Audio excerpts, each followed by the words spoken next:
movieweb.com. The Japanese occupation of China during World War II was horrific, and it's something that a lot of Western audiences haven't seen on film before.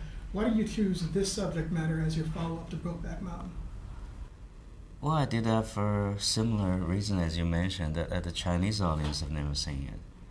This is a regime, the Wang Jingwei government, that neither China from the Communist or Nationalist Party in Taiwan are allowed to be filmed.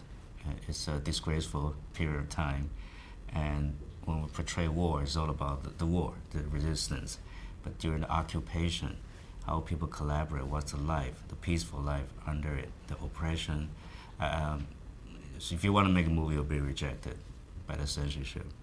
So this is the first time miraculously we get it done. I think it's important, before we totally forget about it, that I fix that on the screen.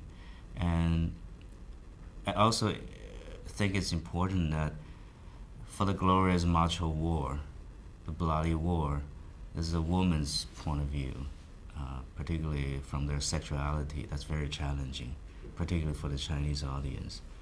I'm willing to take that challenge. And besides that, I'm a filmmaker, like she is the actress, by pretending that you do something bad, that I actually find the excitement and the strength of yourself. That's very attractive to me.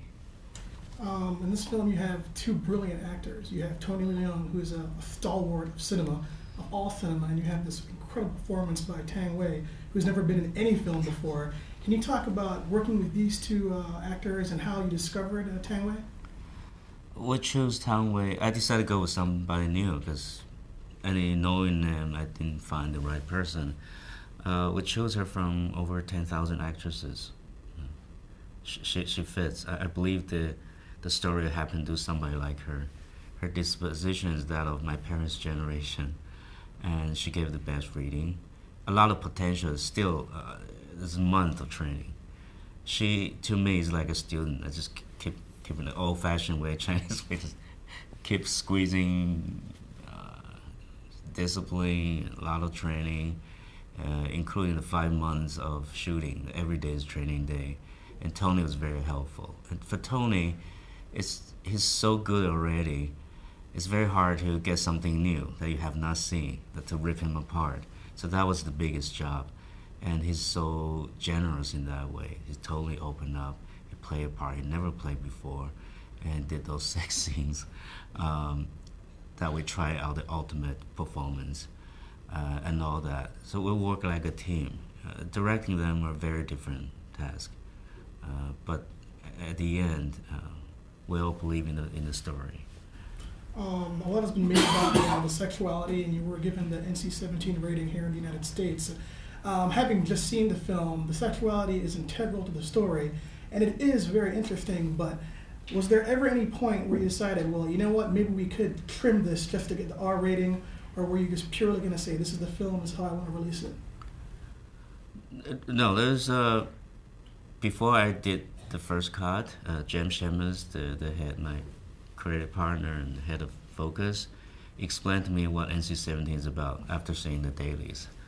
And everybody in the movie, including myself and James, we think it's a privilege to make this movie. So it's very important to us. We do the way we want it. So after the first cut, James never mentioned again. We know the consequences. This is the movie we want to make. No, NC-17, we have no problem with the rating, but the terrible things that people, it's very limited screening. I hope that can be changed. I hope people think NC-17 is not just pornography. It should be a respectable rating. You've won Venice for the second time. You've won a couple Oscars, widely regarded as one of the greatest filmmakers of our day. I always want to ask you, where do you view yourself getting awards? I mean, are you happy to get awards? Are you happy for the accolades, or is it just another part of the process of making these films? Well, it's part of the release pattern, almost. I personally never enjoyed competition. I remember winning the the Golden Lion for Brokeback Mountain, that was the only time I ever remember I won an award. That was not only happy, but kind of at ease. Um, Winning an award can have a lot of pressure. People can argue about the fact that you win an award, and there's a lot of pressure. But it's good for the release, and it's tremendous encouragement for everybody working on the movie. And for that, I'm very grateful. I'm very happy. I think they all deserve it. I don't really think much beyond that. In the future, I have to think about not going to competition.